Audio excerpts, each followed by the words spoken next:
राधे राधे। जय श्री कृष्णा। ओम नमो भगवते वासुदेवाय नमः। बोलिए लक्ष्मी माता की जय हो।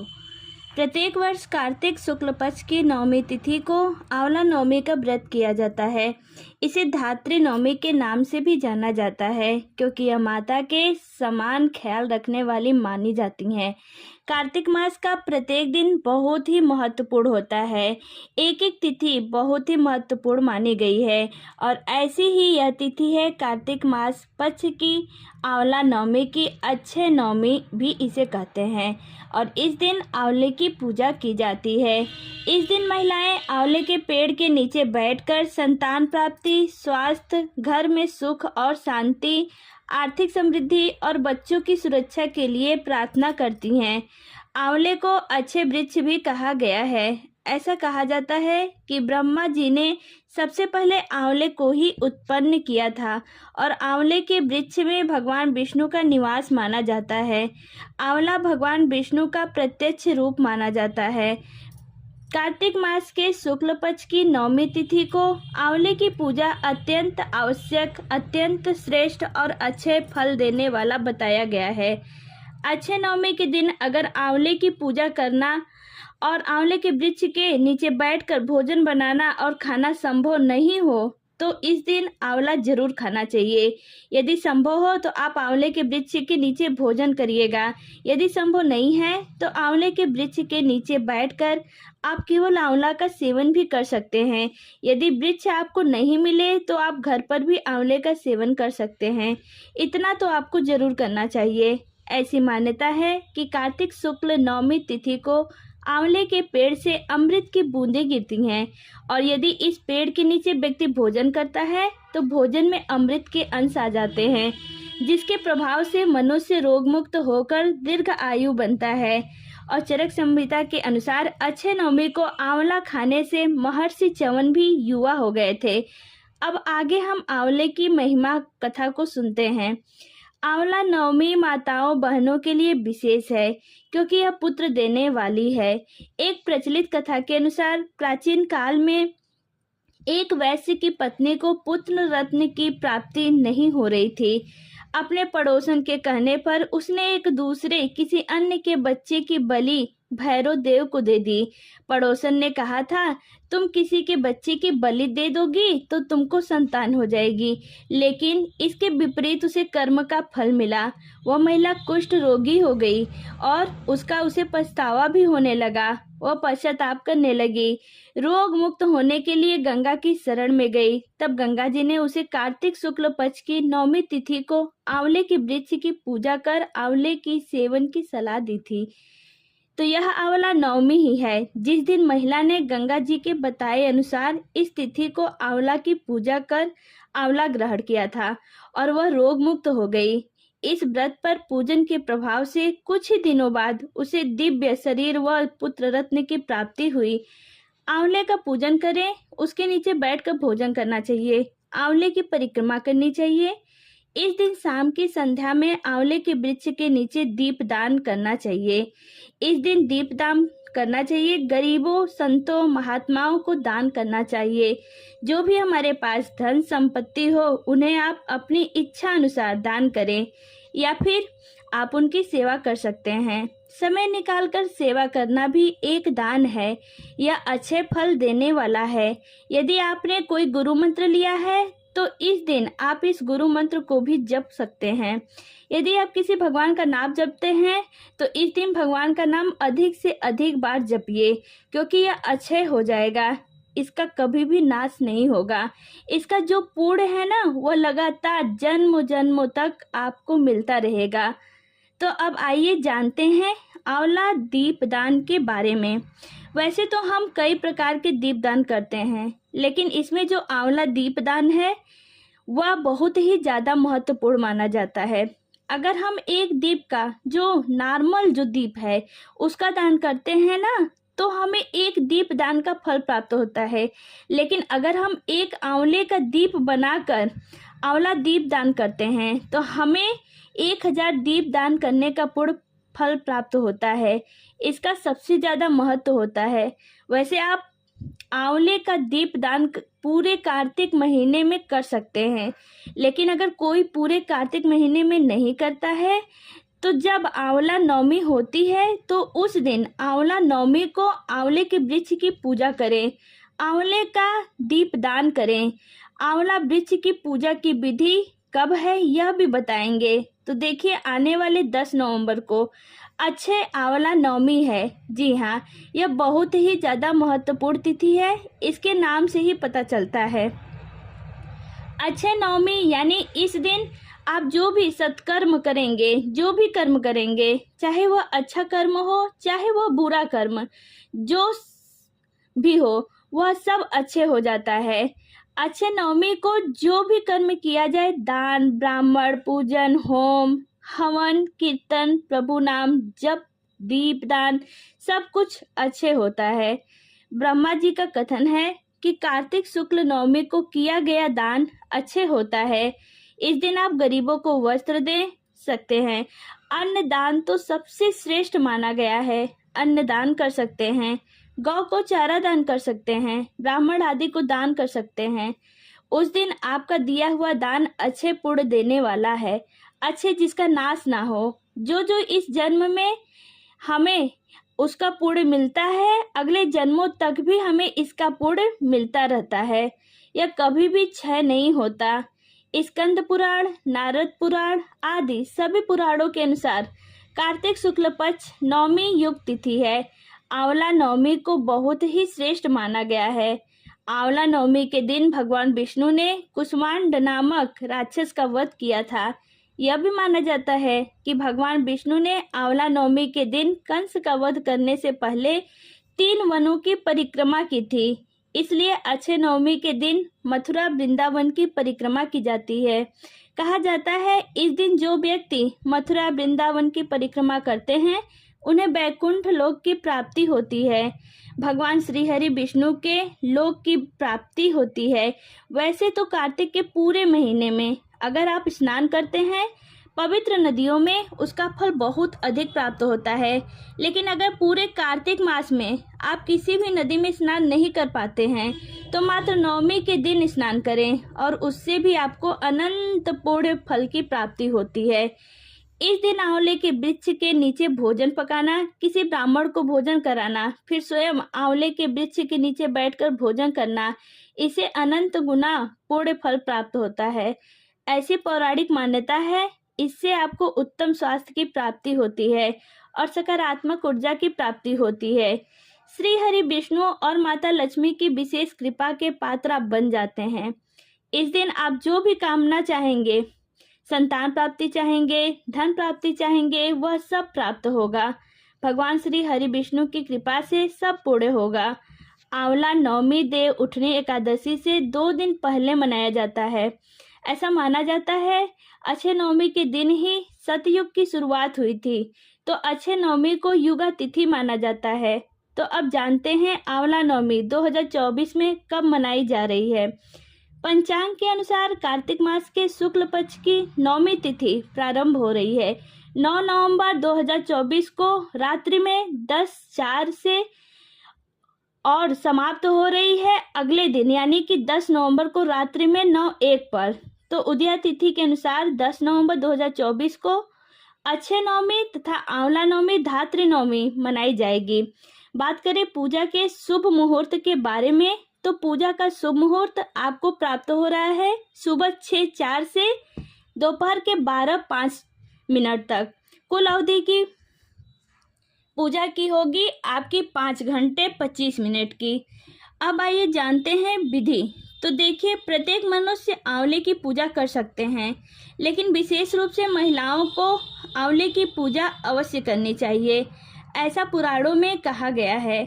आंवला नवमी के दिन प्रातःकाल जल्दी उठ जाइए, स्नान आदि कर लीजिए, साफ वस्त्र धारण करके आंवले के वृक्ष के पास जाकर विधि विधान से उनकी पूजा करिए। इससे पहले वृक्ष के नीचे अच्छे से साफ सफाई कर लीजिए। इसके बाद आंवले के पेड़ के नीचे पूर्व दिशा में खड़े होकर जल दूध चढ़ाएं। चाहे तो आसन बिछाकर बैठकर भी विधि विधान से पूजा करें। अगर स्थान ना मिले तो खड़े होकर भी आप पूजा कर सकते हैं। धूप दीप अर्पित करके विधि विधान से पूजा करें। पूजा पूर्ण होने के बाद आंवले के वृक्ष की आरती कर लीजिए और अपने परिवार की सुख समृद्धि खुशहाली के लिए कामना कीजिए। प्रार्थना कीजिए कि हे भगवान विष्णु, आप मेरे घर में सदा सर्वदा निवास करिए, माता लक्ष्मी के साथ, और हमारे दुख दारिद्र्य को हरिए, हमें संपन्न बनाइए। आप अपने शुभ चरण कमलों में स्थान दीजिए। ऐसी भगवान से प्रार्थना करें। भगवान विष्णु के सहस्त्र नामों का जप करिए, पाठ करिए। ओम नमो भगवते वासुदेवाय नमः, इसका भी जाप कर सकते हैं। या फिर श्री कृष्ण गोविंद हरे मुरारी, हे नाथ नारायण, हे वासुदेवाय हरे कृष्ण महामंत्र का भी जप कर सकते हैं। इस दिन आप ज़्यादा से ज़्यादा भगवान का जाप करिए। हम कहते हैं कि यह आपको अच्छे पूर्ण फल देगा जो कभी नष्ट नहीं होगा। आपके जीवन प्रयत्न जन्मों जन्म तक आपका साथ देगा। यह आपका पूर्ण, तो इस दिन भगवान का नाम जपिए। भगवान का नाम जपना बड़ा ही पुण्यवान होता है। इसकी महिमा बड़ी ही अनंत है, अनोखी है। आंवले का दान करिए, आंवले का सेवन करिए। आंवले का सेवन अमृत तुल्य है। इसलिए अच्छे नवमी के दिन अपने स्वास्थ्य के लिए, सुखी संपन्न जीवन के लिए आंवले को प्रसाद के रूप में अवश्य ही ग्रहण करिएगा। तो अब आइए जान लेते हैं कि इसके बारे में हमारे पुराण में क्या कहते हैं। कार्तिक मास महात्म कथा में नारद जी ने राजा पृथ्वी को आंवला नवमी के बारे में बड़े ही विस्तार से बताया है। सूत जी कहते हैं कि कार्तिक के शुक्ल पक्ष की चतुर्दशी को आंवले का पूजन करें। आंवले का महान वृक्ष सब पापों का नाश करने वाला है। उक्त चतुर्दशी का नाम वैकुंठ चतुर्दशी है। उस दिन आंवले की छाया में जाकर मनुष्य राधा सहित देवेश्वर श्री हरि का पूजन करें। तब आंवले की 108 प्रदक्षिणा करें। फिर साष्टांग प्रणाम करके परमेश्वर श्याम सुंदर श्री कृष्ण जी की प्रार्थना करें। आंवले की छाया में बैठकर इस कथा को सुनें। फिर ब्राह्मण को भोजन करावें और यथाशक्ति दक्षिणा दें। ब्राह्मणों के संतुष्ट होने पर मोक्षदायक श्री हरि भी प्रसन्न होंगे। पूर्व काल में जब सारा जगत एकार्व के जल में निर्मग्न हो गया था, तो समस्त चराचर प्राणी नष्ट हो गए थे। उस समय देवाधिदेव सनातन परमात्मा ब्रह्मा जी अविनाशी ब्रह्म का तप करने लगे थे। ब्रह्म का तप करते करते उनके आगे श्वास निकला, साथ ही भगवत दर्शन के अनुसार उनके नेत्रों से जल निकल आया। प्रेम के आंसुओं से परिपूर्ण वह जल की बूंद पृथ्वी पर गिर पड़ी, जिसमें से आंवले का महान वृक्ष उत्पन्न हुआ। उसमें बहुत सी शाखाएं और उपशाखाएं निकली थी। वह फलों के भार से लदा हुआ था। वृक्षों में सबसे पहले आंवला ही प्रकट हुआ, इसलिए उसे आदि रोह कहा गया। ब्रह्मा ने सबसे पहले आंवले को उत्पन्न किया, उसके बाद समस्त प्रजा की सृष्टि की। जब देवता आदि की सृष्टि हो गई तो वे उस स्थान पर आए जहां भगवान विष्णु को प्रिय लगने वाला आंवले का वृक्ष था। उसे देखकर देवताओं को बड़ा आश्चर्य हुआ। उसी समय आकाशवाणी हुई कि यह आंवले का वृक्ष सब वृक्षों में श्रेष्ठ है, क्योंकि यह भगवान विष्णु को प्रिय है। इसके स्मरण मात्र से मनुष्य गोदान का फल प्राप्त करता है। इसके दर्शन से 2 गुना और फल खाने से 3 गुना पुण्य होता है। इसलिए सर्वदा प्रयत्न करके आंवले के वृक्ष का सेवन करना चाहिए, क्योंकि वह भगवान विष्णु को परम प्रिय एवं सब पापों का नाश करने वाला है। अतः समस्त मनोकामनाओं की सिद्धि के लिए आंवले के वृक्ष का पूजन करना उचित है। जो मनुष्य कार्तिक मास में आंवले के वन में भगवान श्री हरि की पूजन तथा आंवले की छाया में भोजन करता है, उसका पाप नष्ट हो जाता है। आंवले की छाया में जो भी पुण्य करता है वह कोटि गुना हो जाता है। प्राचीन काल की बात है, कावेरी के उत्तर तट पर देव शर्मा नाम से विख्यात एक श्रेष्ठ ब्राह्मण थे, जो वेद वेदांग के परागण विद्वान थे। उनके पास एक पुत्र हुआ जो बड़ा दुराचारी निकला। पिता ने उसे हित की बात बताते हुए कहा कि बेटा, इस समय कार्तिक का महीना है, जो भगवान विष्णु को बहुत ही प्रिय है। तुम इसमें स्नान दान व्रत और नियमों का पालन करो। तुलसी के फूल सहित भगवान विष्णु की पूजा करो भगवान के लिए दीपदान, नमस्कार तथा प्रदक्षिणा करो। पिता की यह बात सुनकर वह दुष्ट आत्मा पुत्र क्रोध से जल उठा, उसके ओठ फड़फड़ाने लगे और उसने पिता की निंदा करते हुए कहा, तात मैं कार्तिक में पुण्य संग्रह नहीं करूंगा। पुत्र का यह उदंड पूर्वक वचन सुनकर देव शर्मा ने क्रोध पूर्वक कहा, ओ दुर्बुद्धि, तू वृक्ष के खोखले में चूहा हो जा। इस साप के भय से डरे हुए पुत्र ने पिता को नमस्कार करते हुए पूछा, परम पूजनीय, उस योनि से मेरी मुक्ति कैसी हो गई, यह बतलाइए। उसने अपने पिता से ऐसा कहा। इस प्रकार पुत्र के द्वारा प्रसन्न किए जाने पर ब्राह्मण ने पाप निवृत्ति का कारण बताया कि जब तुम भगवान को प्रिय लगने वाले कार्तिक का व्रत पवित्र महालय सुनोगे, उस समय उस कथा के श्रवण मात्र से ही तुम्हारी मुक्ति हो जाएगी। पिता के ऐसा कहने पर वह उसी क्षण चूहा हो गया और कई वर्षों तक संघनन वन में निवास करता रहा। एक दिन कार्तिक मास में विश्वामित्र अपने शिष्यों के साथ उधर से आ निकले तथा नदी में स्नान करके भगवान की पूजा करने के पश्चात आंवले की छाया में बैठे। वहां बैठकर वे अपने शिष्यों को कार्तिक मास का महात्म्य सुनाने लगे। उसी समय कोई दुराचारी व्याघ्र शिकार खेलता हुआ वहां पहुंच आया। वह प्राणियों की हत्या करने वाला तो था ही, ऋषियों को देखकर उन्हें भी मार डालने की इच्छा करने लगा। परंतु उन महात्माओं के दर्शन से उसके भीतर सुबुद्धि जाग उठी। उसने ब्राह्मणों को नमस्कार करते हुए कहा, आप लोग यहाँ क्या करते हैं? उसके ऐसा पूछने पर विश्वामित्र बोले, कार्तिक मास सब महीनों में श्रेष्ठ बताया गया है। उसमें जो कर्म किया जाता है वह बरगद के बीज की भांति बढ़ता है। जो कार्तिक मास में स्नान, दान, पूजन करके ब्राह्मण भोज कराता है, उसका वह पुण्य अच्छे फल देने वाला होता है। व्याध की प्रेरणा से विश्वामित्र जी के कहे हुए इस धर्मों को सुनकर वह श्राप भ्रष्ट ब्राह्मण कुमार चूहे का शरीर छोड़कर तत्काल दिव्य देह युक्त हो गया और विश्वामित्र को प्रणाम करके अपना वृत्तांत निवेदित कर ऋषि की आज्ञा से विमान पर बैठकर स्वर्ग को चला गया। इससे विश्वामित्र और शिकारी दोनों को बड़ा ही विस्मय हुआ। शिकारी भी कार्तिक व्रत का पालन करके भगवान विष्णु के धाम में गया।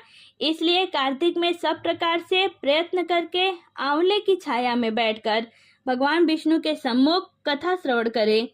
जो ब्राह्मण कार्तिक मास में आंवले और तुलसी की माला धारण करता है, उसे अनंत पुण्य फल की प्राप्ति होती है। जो मनुष्य आंवले की छाया में बैठकर दीप माला समर्पित करता है, उसको अनंत पुण्य फल प्राप्त होता है। विशेषतः तुलसी वृक्ष के नीचे श्री राधा और श्याम सुंदर भगवान श्री कृष्ण की पूजा करनी चाहिए। तुलसी के अभाव में यह शुभ पूजा आंवले के नीचे करनी चाहिए। जो आंवले की छाया के नीचे कार्तिक में ब्राह्मण दंपतियों को एक बार भी भोजन देकर स्वयं भी भोजन करता है, वह अन्य दोष से मुक्त हो जाता है। लक्ष्मी प्राप्ति की इच्छा रखने वाला मनुष्य सदा आंवले से स्नान करे। विशेषतः एकादशी तिथि को आंवले से स्नान करने पर भगवान विष्णु प्रसन्न होते हैं। नवमी, अमावस्या, सप्तमी, संक्रांति के दिन, रविवार, चंद्र ग्रहण तथा सूर्य ग्रहण के दिन आंवले से स्नान नहीं करना चाहिए। जो मनुष्य आंवले की छाया में बैठकर पिंडदान करता है, उसके पितर भगवान विष्णु के प्रसाद से मोक्ष को प्राप्त होते हैं। तीर्थ या घर में जहाँ जहाँ मनुष्य आंवले से स्नान करता है, वहाँ वहाँ भगवान विष्णु स्थित होते हैं।